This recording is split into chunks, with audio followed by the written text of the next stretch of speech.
Guys, welcome back to Southern Extreme TV. Obviously by the title of this video, you know that this is going to be a Debbie Downer video, but I wanted to give you guys an update. Like I said that I was going to on the new boat that we got. Sorry for my voice. The pine trees are pollinating here in North Carolina and they just absolutely kill me every year. And I just feel like absolute crap, but I've got to put some videos out for you guys just to stay on track with everything. So,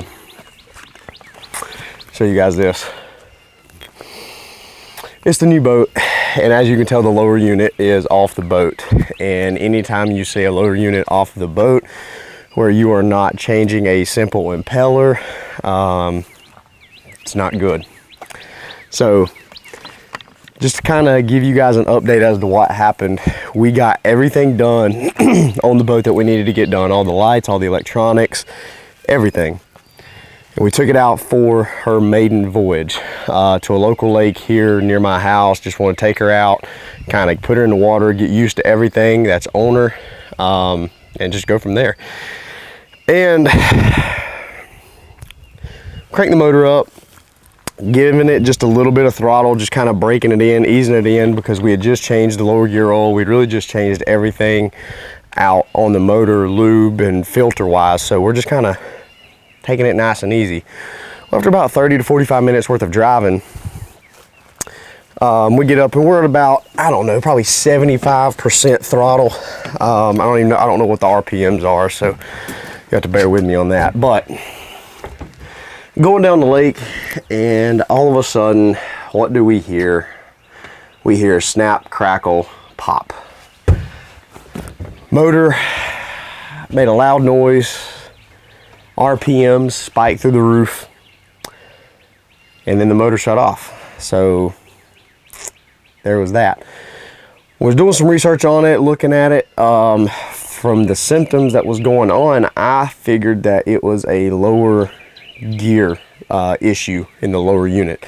Maybe you know, a lower unit need to be replaced or rebuilt, which it's a kick in the gut, but it happened while we were on a lake near my house and we wasn't 30 miles offshore, which is a blessing in itself. So could have been a lot worse. So we get the boat home, we drop the lower unit off the boat, and the motor will still not turn over. So what that means is that the issue is not in the lower unit, the issue is actually in the motor itself. Now, looking at the symptoms and talking with some local mechanics, it sounds like a blown power head, more than likely. Just between us, the noise that we heard coming from this motor sounded catastrophic. Sounded like something really, really, really bad happened. So we're kind of stuck with that. So now we're in the process of figuring out what we're gonna do with the boat. We're gonna keep the boat. We got the boat at an amazing price, even with us being out of a motor. It's still a really good price for what we paid on the boat.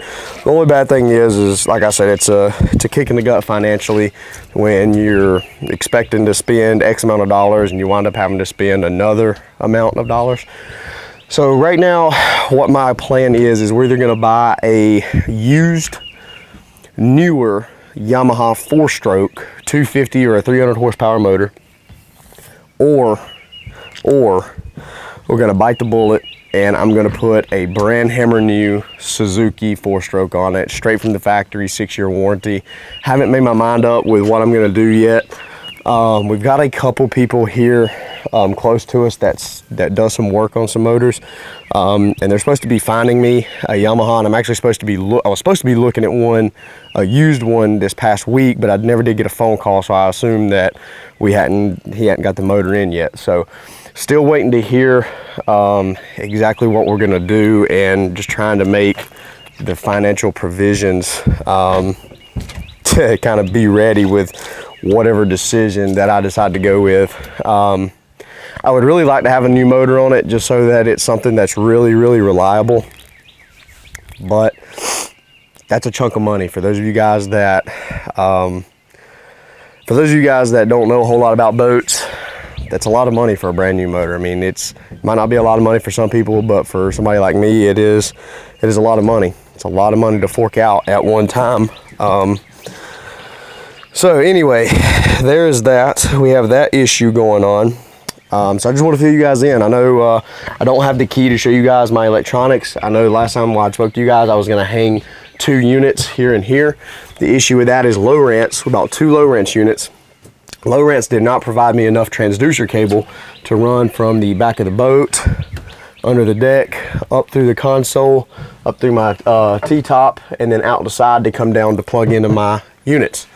We barely had enough transducer cable to get it into this case here. So we have twin units mounted on the inside of here. We have a Lowrance 9-inch screen. It has chart plotter, GPS, down scan, side scan, sonar. Mainly going to be using it for the GPS and the chart plotting function. And then over here on the right side, we've got a 7-inch Lowrance that is strictly down scan imaging, side scan, and sonar. So no GPS stuff. We're mainly going to be using it for the sonar purposes only. So really excited to have, you know, to me, kind of, it was a blessing because I do like the fact that I can lock these things and I can leave my units plugged up and they're out of the weather, which is kind of nice in my opinion. I also picked up these downriggers from Penn. These are Penn Fathom Master 620s. I got twin dual, and they set down inside of a rod holder, so I didn't have to drill any holes or put any more screws in the boat. And obviously they swivel out to the side. So I've got dual downriggers, which is nice. Obviously when we go to the beach, more than likely we'll only be running one downrigger because we'll have one down deep and one out back up on top of the surface. But I wanted to get 2 of them mainly because the guy had 2 for sale and they were dumb cheap what I paid for them. And obviously, if we want to go try to catch some striper on Lake Murray, the majority of the people that I know, they use twin downriggers, and they run deep. They run their baits really deep. So that was a big reason why I went ahead and got 2 of them and got them mounted. So basically, everything is done. God, sorry. Everything is done on the boat, other than obviously it needs to be cleaned because it's been sitting here doing absolutely nothing since the first time we took it to the lake. Everything's done. We just got to get the motor.